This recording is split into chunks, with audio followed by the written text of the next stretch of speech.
തമിഴ്നാട് വെല്ലൂരിൽ കടവരാന്തിയിൽ ഉറങ്ങിക്കിടന്ന വയോധികയെ തലക്കടിച്ച് കൊലപ്പെടുത്തി 75-കാരിയായ ചിന്നച്ചിന്തയാണ് കൊല്ലപ്പെട്ടത്. നടുക്കുന്ന CCTV ദൃശ്യങ്ങൾ പുറത്തു വന്നിട്ടുണ്ട്. അനീഷ് കെ ശിവദാസ് ചെന്നൈയിൽ നിന്ന്. അനീഷ്, വിവരങ്ങൾ.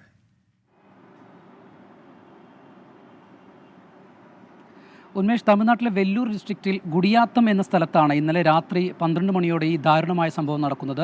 കടവരാന്തിയിൽ ഉറങ്ങിക്കിടക്കുകയായിരുന്ന 75-കാരിയായ ചിന്നച്ചിത എന്ന വയോധികയാണ് കൊല്ലപ്പെട്ടത്. രാത്രി ഉറങ്ങിക്കിടക്കുകയായിരുന്ന ഇവരുടെ തലയിൽ ഒരു അജ്ഞാതനായ വ്യക്തി കരിങ്കൽ കഷ്ണം കൊണ്ടിടുകയായിരുന്നു. ഈ വയോധിക തൽക്ഷണം കൊല്ലപ്പെട്ടു.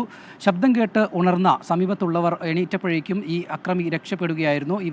ഇയാളെ പിടികൂടാനുള്ള ശ്രമം വിജയിച്ചില്ല. ഇയാൾക്കായി പോലീസ് അന്വേഷണം ഇപ്പോൾ പുരോഗമിക്കുകയാണ്. ഈ കൊല്ലപ്പെട്ട ചിന്നച്ചിതയുടെ മൃതദേഹം ഇപ്പോൾ ഗുഡിയാത്തം ഗവൺമെൻറ് ആശുപത്രിയിലേക്ക് മാറ്റിയിട്ടുണ്ട്. CCTV ദൃശ്യങ്ങൾ, ഈ സംഭവത്തിൻ്റെ നടക്കുന്ന CCTV ദൃശ്യങ്ങൾ പുറത്തു വന്നു. ഇത് കേന്ദ്രീകരിച്ച് ഇപ്പോൾ പോലീസ് അന്വേഷണം പുരോഗമിക്കുകയാണ്. പ്രദേശവാസിയായ ഒരു മാനസിക നില തെറ്റിയ ഒരാളെയാണ് പ്രാഥമികമായി സംശയിക്കുന്നത്. ഇയാളെക്കായുള്ള അന്വേഷണം പുരോഗമിക്കുകയാണ്.